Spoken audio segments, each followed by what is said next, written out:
Welcome to NarrativeNook audio tales where enchanted stories come to life. If you enjoy our stories, please subscribe, like and share to support our channel. Enjoy listening.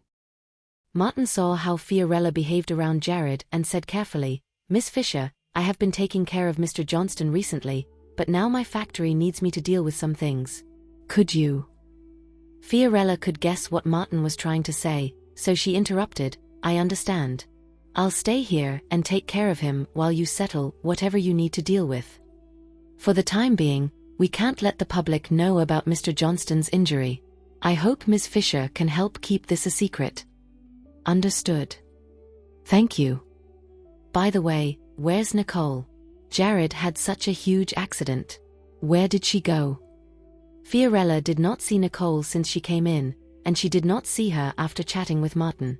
Martin hesitated for a moment before replying, "Nicole has a very important matter to attend to, so she left." "Important matter?" Fiorella mimicked mockingly. What could be as important as Jared's injury?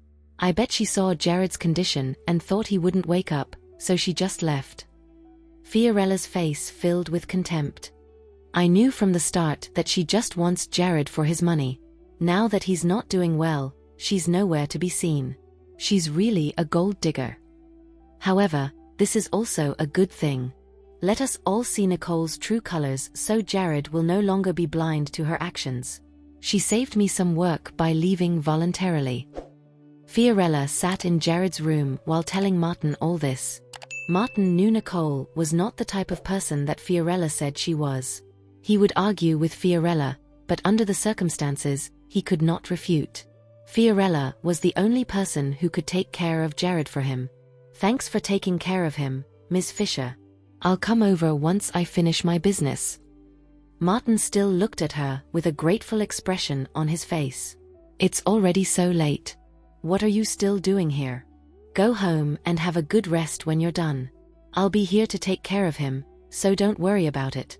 You can come here when you have nothing to do tomorrow." Fiorella had already decided to stay the night by Jared's side. "How can I let you stay here overnight? The hospital is not comfy enough for you to rest well," Martin said politely. "I'm not an inflexible person. Isn't that a bed over there? Don't worry about me, and go get busy with your work." Fiorella knew Martin was afraid she would not be able to cope with the hospital environment. Who hasn't stayed at the hospital before? Since Jared is here, of course, I'd be willing to stay here with him. "Well then, I guess I'll be leaving. If I'm busy, I won't be able to come here, but I'll bring breakfast for you tomorrow morning." "Okay. If anything happens, you can holler the bodyguard outside or call me at any time. My phone is on 24/7, Martin recapped carefully. "Okay, I'll make a note of it." Martin only then left the ward in peace. He also explained some things to the bodyguards when he stepped outside before striding out of the hospital. In the ward, Fiorella accompanied Jared, who was in a coma. She looked at him on the hospital bed, stretching out her hand to hold his. It was warm to the touch. She looked at him and said, "Mr. Johnston, if you could see it now. The woman you like so much is not here to accompany you. Instead, she ran away. Only I'm willing to stay here with you while you're in this state. Hurry and wake up. I don't want to talk to her alone without hearing the answer." Fiorella looked at Jared affectionately and poured out her heart. The nurse came in when it was time to change Jared's medication as usual, but as soon as she came in, she saw an unfamiliar face. "Who are you? Why are you in Mr. Johnston's ward?" the nurse asked. "Where's Ms. Riddle?" The nurse looked at Nicole's empty hospital bed and saw no sign of Nicole around. Fiorella glanced at the nurse and introduced herself. "I'm Mr. Johnston's friend. Ms. Riddle has already left. I'll be here to accompany Mr. Johnston in the future. Are you here to change his medication?" "Yes." The nurse shot a confused glance at Nicole's sick bed and then walked over to change the medication for Jared. "How should we address you?" the nurse asked, looking at Fiorella as she changed the medication. "I'm Fiorella Fisher," Fiorella answered. "Hello there, Miss Fisher," the nurse then greeted. "Nurse, regarding Mr. Johnston's condition, what can I do to help speed up his recovery?" Fiorella looked at the nurse while humbly consulting her. The nurse saw Fiorella's concern for Jared and told her, "You can speak more with Mr. Johnston. Talking about the past with him might be of some help." "All right," Fiorella replied. After the nurse left, Fiorella, sure enough, followed what the nurse suggested and kept talking to Jared about stories from the past. Meanwhile, on the international side, Nicole had already obtained the Rebbe family crest. She stared at the family crest on the computer. On top of it was a piece of virtual identification information. Whoever fills up their name would be the owner of the crest. Nicole kept this information safe. It was critical. She could not risk sending it to Zeke through the internet. Nicole could only look for him after getting rid of the people tailing her. She casually stole a glance outside her window. She did not expect to see a group of dark-clothed people coming down a vehicle and walking toward the hotel. Nicole knew they were looking for her. It seems that their response was relatively swift. She quickly packed her things, put her bag back on her back, and walked out of the room. Just after Nicole stepped out of the room, the men in black suits walked over to knock on the door. They even claimed to be the service staff of the hotel. After knocking for a while and having no response, the men in black directly kicked the door open and then rushed in to check the room. The person inside had been long gone. "No one's here," one of them said. "They most likely just left. The water on the table isn't finished. Go quickly and chase after them," the leader ordered. "Yes, sir." The group of black men started to search inside the hotel. Nicole dodged all their pursuits and finally arrived at the entrance. Just as she was about to walk out, she unexpectedly encountered two dark-clothed men standing guard outside the door. "There are two more here. Looks like I can't walk through the main entrance." Nicole surveyed around and saw people walking down from the upper floors. Nicole quickly hid and then walked in the other direction. "Boss, we don't see her," one of them reported. "That's impossible. It indicates that she's here." The man with a crew cut took out his cell phone and checked for Nicole's position again. "Boss, this person's position moved," one of the goons said. Just then, a car drove from the main entrance toward the outside. The crew cut man looked at the phone and the vehicle and shouted, "Don't let that car get away." All the men in black immediately got in their vehicles and chased after the car. At the same time the men in black left the hotel, Nicole also sneakily slipped away from the side door. After chasing for a while, the men in black stopped the car to examine it. However, besides the driver, no one else was in the car. Only a single chip lay silently in the back seat. The crew-cut man picked up the chip and immediately realized and exclaimed, "Oh no! We've been tricked." "Return immediately," he ordered. The dark-clothed men immediately turned around to drive to the hotel. After returning to the hotel, the men turned the hotel upside down to search and still did not even see a sliver of Nicole's shadow. That was very cunning of them. The crew-cut man angrily stomped his foot. Now, looking for Nicole would be like looking for a needle in a haystack. If it were not for the man with the crew cut holding on to their phones, Nicole would not have known how they would have been able to track her with pinpoint accuracy. Finally getting rid of the men in black, Nicole contacted Zeke. "Is it convenient to talk to you?" Nicole asked. "I'm free," Zeke replied. "When doing the mission, were you using a computer?" Nicole started to question him. "Of course. Otherwise, how would I have decoded it?" Zeke asked. "Then I know why you could never ditch the people tracking you." "Why?" Zeke also felt that it was odd. Every time he arrived in a new city, people were always pursuing him. This caused him to change his location non-stop. He was exhausted every day. The people pursuing you are tracking you through the chip in your laptop. So you need to dump the chip. This way, you can hide from the people chasing after you, Nicole explained to Zeke. "So that's how it is. Since you knew about this, why didn't you tell me earlier? Do you know what I've been going through these days?" Zeke complained to Nicole. "If you have the time to complain, why don't you quickly dispose of the chip?" Nicole snapped back at Zeke. "Thanks, we'll be in contact after I get rid of the people tailing me." Zeke went offline. Nicole originally wanted to tell Zeke about the crest but saw that he had already gone offline. Hence, She could only tell him next time. Although she ditched the men in black pursuing her, she was still in the same city as them. Nicole dared not to lower her guards. Instead, she carefully looked for another hotel to stay in. This time, no men in black came to disturb her. After Nicole had taken a proper rest, she thought about Carl and took out her phone to give him a call. The phone rang for quite a while and still did not get through. Nicole knew Carl must have been busy, so she hung up the phone and went downstairs to eat dinner. When she returned, Carl's call came back. "Hello, Nicole. You gave me a call?" Carl's voice came from the phone. "Yeah. You crossed my mind, so I gave you a call to ask about the situation on your side," Nicole explained in a sentence. "How is it on your side? Did the Raven leave already?" Nicole asked Carl. "I haven't seen any people from the Raven for the time being.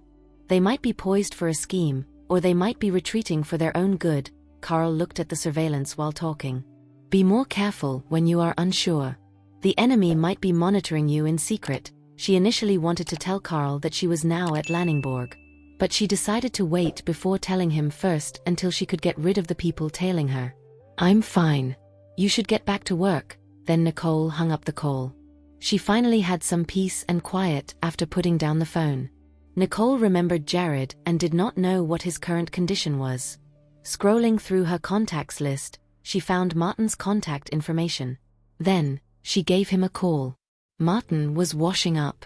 When he heard the phone's ringtone, he quickly walked over to his phone and picked up the call. "Hello, Ms. Fisher." "Ms. Fisher." "Martin, I'm Nicole," Nicole said. "Ah, Nicole. How are you? Is everything smooth sailing?" Then only did Martin hear Nicole's voice clearly. He was too anxious just now and thought Fiorella was looking for him for something, so he directly answered once he picked up the call.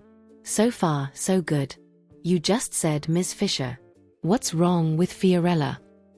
Nicole knew Ms. Fisher that Martin said just now referred to that woman. "Nothing wrong." "You heard it wrong," Martin flatly denied. How could he tell Nicole that the person staying by Jared's side was Fiorella? "You must have called because you were concerned about Mr. Johnston, right?"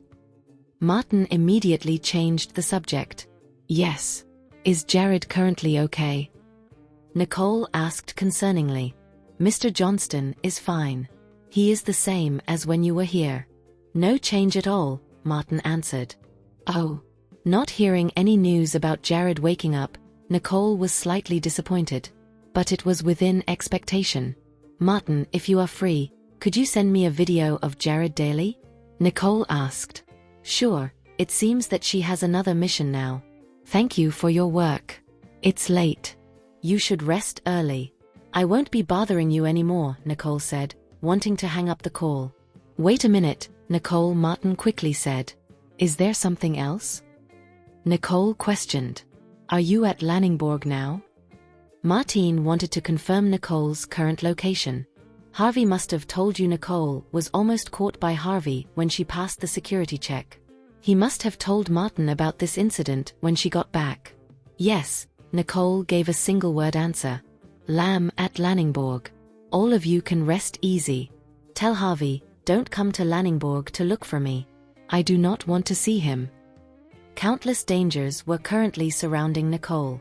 She didn't want him to walk into this ring of fire. "All right. As long as you are safe and sound, we are relieved," Martin said.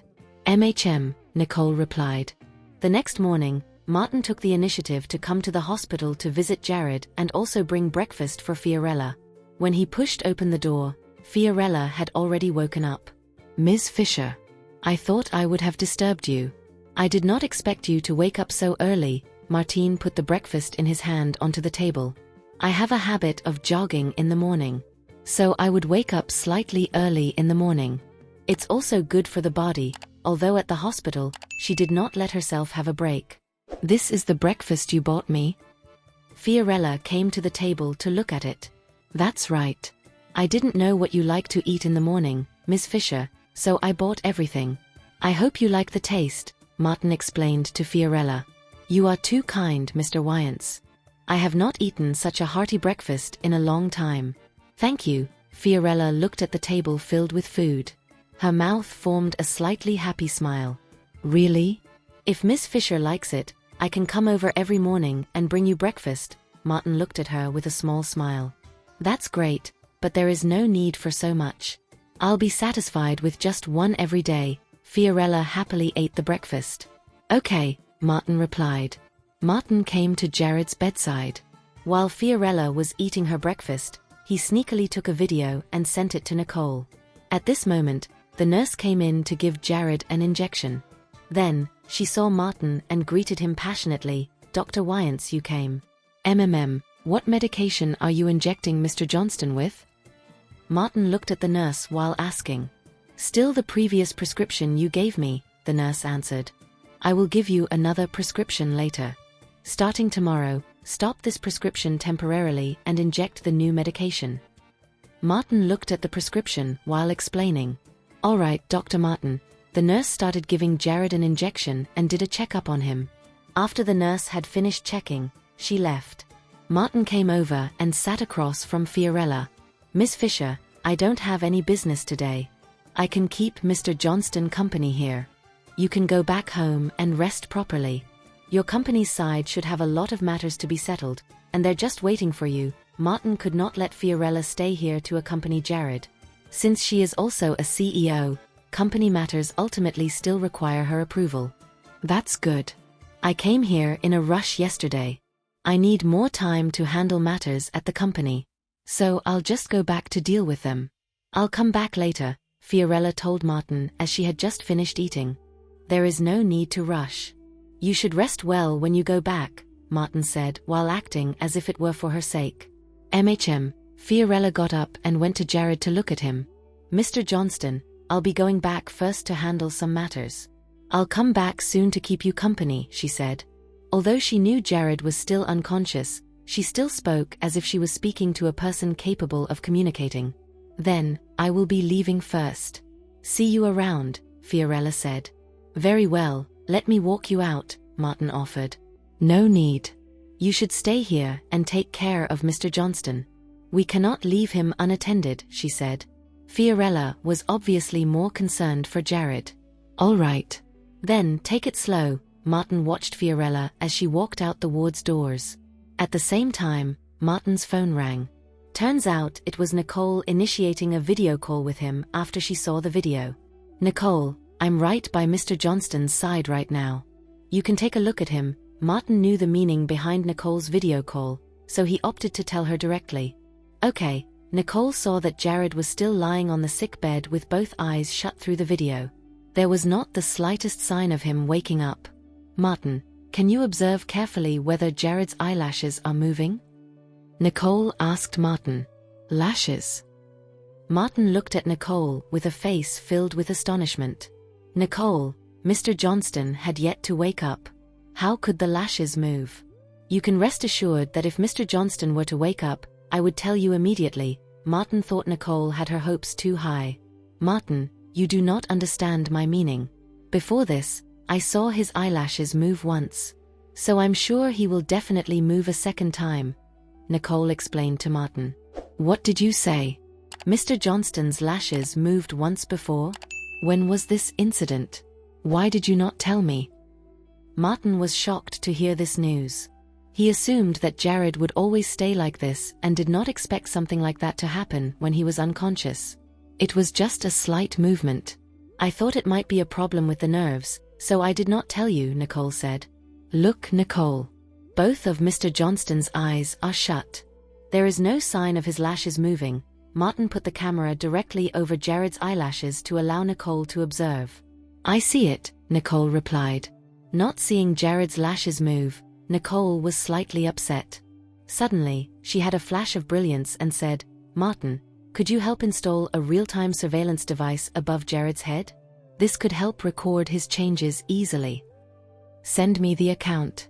With this, I will also be able to see Jared anytime while saving you a lot of trouble, Nicole added. Sure, but doing this seems unnecessary. Martin did not think the phenomena observed by Nicole would indicate anything.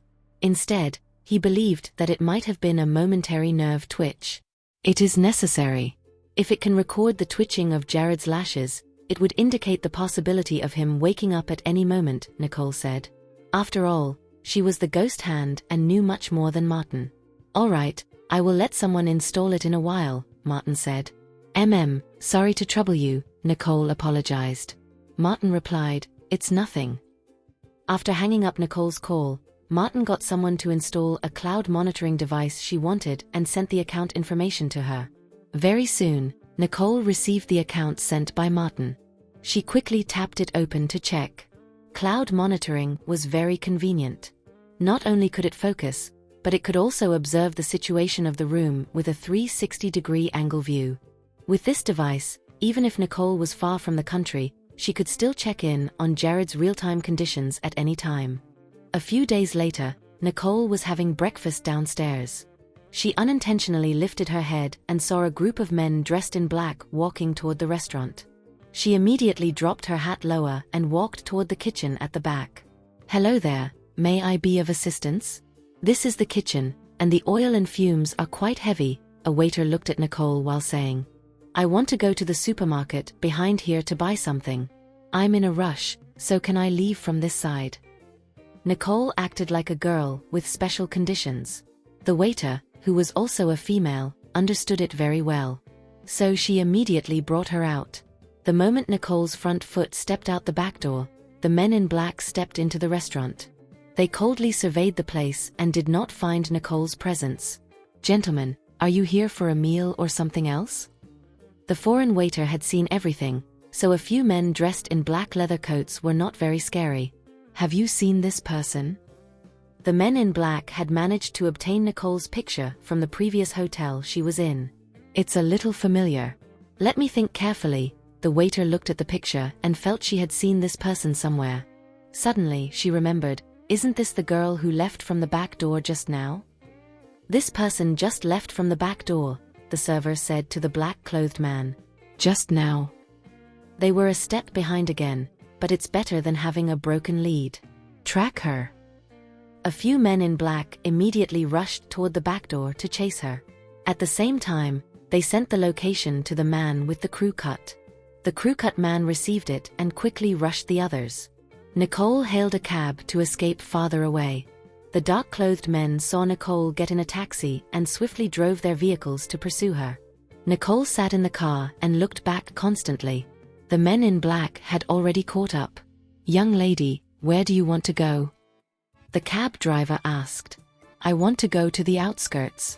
But could you drive a little faster? Nicole said with a slightly anxious tone. Okay, but the price to the outskirts is very high. The driver reminded her in good faith. No problem. As long as you drive a little faster, Nicole said. That's fine. You sit tight. The driver's foot hit the gas pedal, and the vehicle suddenly lurched forward. Nicole suddenly leaned into the seat and felt like another colossal hand was dragging the car and running swiftly forward. The men in black also did not hesitate. When they saw the vehicle Nicole sat in sped up, they also stepped harder on the gas pedal to pursue her. Just like that, the cab was chased by the dark-clothed men through the city without the knowledge of the cab driver. The road in the cities was complicated. The driver zoomed through the streets and alleys. His driving skills were proficient. On the other hand, due to the unfamiliarity of the terrain, the men in black had a close encounter with a person with a wheelbarrow on the opposite side of the road when they were turning at an intersection. The men in the car were also injured. Nicole snickered when she saw this. The driver heard her laughter, looked at her through the rear-view mirror, and asked, "What are you laughing about?" Nothing. She certainly could not tell the driver someone was pursuing her from behind. However, the driver saw the cars following from behind through the rear-view mirror. His years of driving experience told him the few cars behind were pursuing her. Due to overseas countries being seldom safe, a cab being robbed was normal. Hence, cab drivers were trained to have fantastic driving skills. He blew a puff of smoke in disdain, then nonchalantly shifted gears and swerved into another alley. Nicole sat in the car, watching the foreign buildings. She did not know where the driver had brought her. But as long as she was in the city, she could not make a move. "Mister, where are we going now?" Nicole looked at the driver and asked. "This scenery is unique, so I'm bringing you here for a spin. Relax, I won't charge for this stretch of road. I can bring you for a ride for free instead." The driver was looking for an excuse to ditch the people chasing them. Nicole heard and immediately explained, "Mister, I have urgent business to attend to. We'll see the scenery next time." "All right," the driver promised, but his car still drove into the narrow alleyway. The men in black pursued them into the alley and stopped to check. "Why did you stop?" the crew-cut man asked. "Boss, it doesn't seem easy to fit into this narrow alleyway," one of them answered. "What is there to not go in for? Did you not see that cab driven in? If you dilly-dally, that person will run off again." The crew-cut man smacked the subordinate who was driving and cursed at him. "Catch up to them quickly," the man with the crew-cut ordered. His subordinate could only drive the car slowly into the alley. "Over there. Quickly, catch up." The crew-cut man saw the cab and pointed his finger. When they caught up, the taxi turned into another alley. "Quickly! Why are you so slow?" the crew-cut man scolded continuously on the side. "Boss, this is too narrow. We are unfamiliar with the road conditions, and it's not easy to drive in," the subordinate explained in a grievance. "What gibberish! Bring out the skills you always boast." The subordinate innocently suffered another crew-cut man's slaps. Suddenly, an intersection appeared in front of them. The car turned into it and disappeared. The man with the crew-cut looked around. Where did they disappear? "Turn right. And the vehicle behind us, turn left," the crew-cut man ordered into the walkie-talkie. So the two cars separated and drove in two different directions. Suddenly, the crew-cut man saw the cab not far away. "Over there. Quickly drive over there." The cab stopped there as if waiting for them. Seeing the crew-cut man's car getting closer, the cab driver immediately started the engine and drove into the alley next to it. The frustrated crew-cut man quickly ordered them to chase. But just as the car drove into the middle of the alley, a tire suddenly dropped from above. Once it crashed into the crew-cut man's car, the top of the vehicle was banged. The person on top even popped out their head to look down. Turns out they were fixing a car and accidentally let the tire run. This mechanic shop would often have these accidents occur. If the tire did not crash into anyone, then they would go down and retrieve it. However, if the tire crashes into something, they will not want it as the compensation would be more expensive than the tire. This incident was known to everyone in the surrounding area. So anyone who would pass through it was careful every time. Nicole saw the incident through the windshield and could not help but laugh. The driver also drew a smirk. He put his foot on the pedal and drove off. Thankfully, the car was still drivable. It was just that the people inside were suffering too much. They needed to bend down. After driving for a while, the crew-cut man called for the vehicle to stop. He stretched his arms to open the door, but the top of the car was dented due to the crash. This caused the car door to not open. In a rage, the crew-cut man kicked the door open and quickly left the car to rest. Only then did he feel slightly better. "Boss, the car has driven off.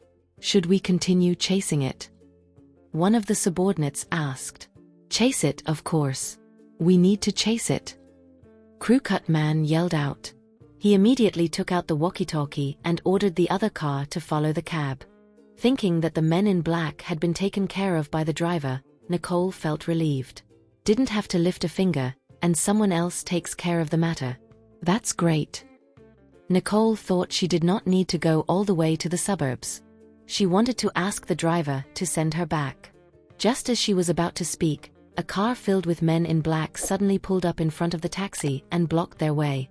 "That's it. I guess I'll have to go to the suburbs after all," Nicole said silently in her heart. The two cars stopped at the intersection while facing each other. The driver was smoking his cigarette calmly while looking at the car in front of him.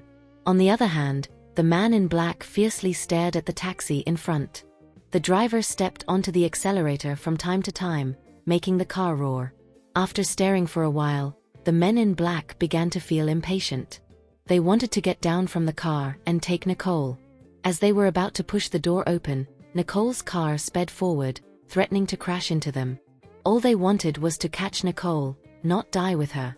Seeing Nicole's car speed up, they quickly pushed their door open and jumped out of the car. Unexpectedly, the taxi brushed past their car and drove into the alley. Once the men in black noticed that the taxi was not going to run into them, they quickly got back into the car and chased after Nicole. From his rear-view mirror, the driver noticed that the men had followed them. Then, he began to maneuver around the alley to shake them off. When they passed by an alley, no one was blocking in front, but the driver honked and drove into it. When the men in black drove past them, a bag of flour fell from the sky and covered their car instantly. The windshield was covered with a layer of flour, causing them to lose sight of the road. The men in black sprayed some water on the windshield, thinking it would help him see the road ahead. However, when he turned on the wiper, the whole windshield was covered with flour paste. That made it even more troublesome, and it would have been easier if they got down and wiped it off. In desperation, they stopped the car to clean off the water and flour on their windshield. The taxi driver stopped the car not far from them and looked behind. After that, he drove out of the alley. Since no cars were tailing them from behind anymore, the driver drove to the suburbs. Nicole also knew that the men in black did not have any vehicles to use, so they would not be able to find her anytime soon. She spoke to the driver, "Sir, I don't feel like going to the suburbs anymore. Please send me to Mason Lane." "Miss, I'd advise you not to go to Mason Lane. Rumor has it that the area has been quite dangerous recently," the driver kindly reminded her. "I know. Just drop me off there," Nicole replied expressionlessly. "All right," the driver replied without concern. Then, he drove the car and headed toward Mason Lane. The journey to Mason Lane was quite long. So, Nicole whipped out her phone to check on Jared's situation whenever she felt bored in the car. The surroundings looked exactly like how it was when she left. Jared was quietly lying there and in a deep sleep. She zoomed into his lashes and noticed that they were still. Nicole sighed. "When are you going to wake up?" At the hospital, Martin noticed that the surveillance camera was moving. He smiled at the camera and waved. When Nicole saw him waving, she moved the camera to greet him. "Nicole, can you hear me?" Martin looked at the camera and asked. He wanted to know if that thing worked and make sure it was not a useless product. Nicole moved the camera again to signal that she could hear him. "Nicole, you should be able to speak too, right?" Nicole checked the application and adjusted the setting. Then she said, "Is everything fine on your side?" "I can hear you now. Everything is fine here," Martin replied to Nicole. Nicole felt that it was interesting that she could use the camera to communicate with Martin. Then, she chatted with Martin for a while. While they talked, the driver had brought them to Mason Lane. He parked the car and turned to Nicole. "We're here." Nicole looked out and saw that the streets were quite empty. It was almost like a dead town. After paying the taxi fee, Nicole got down from the car. "Martin, I'll talk to you later. Bye." Nicole quit the surveillance application and walked forward.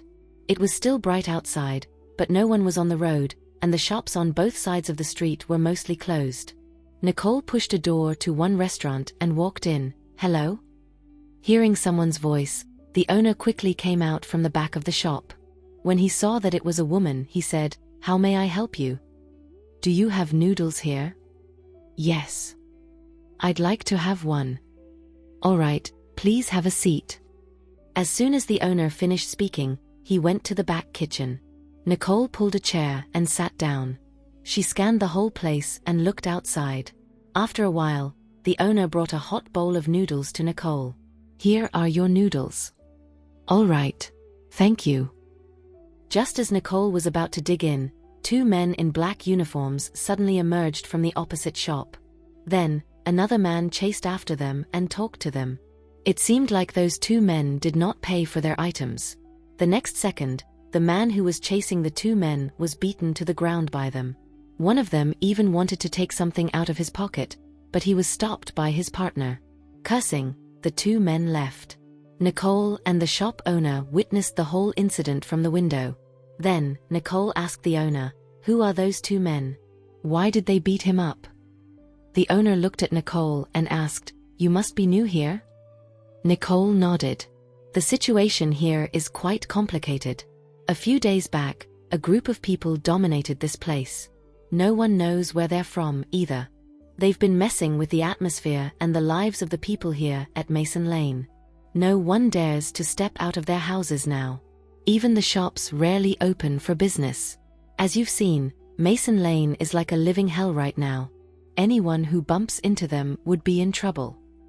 After the owner had finished explaining, he let out a long sigh. Nicole's eyes gradually darkened. These people must be from a gangster organization. There wouldn't be any other group who could turn Mason Lane upside down.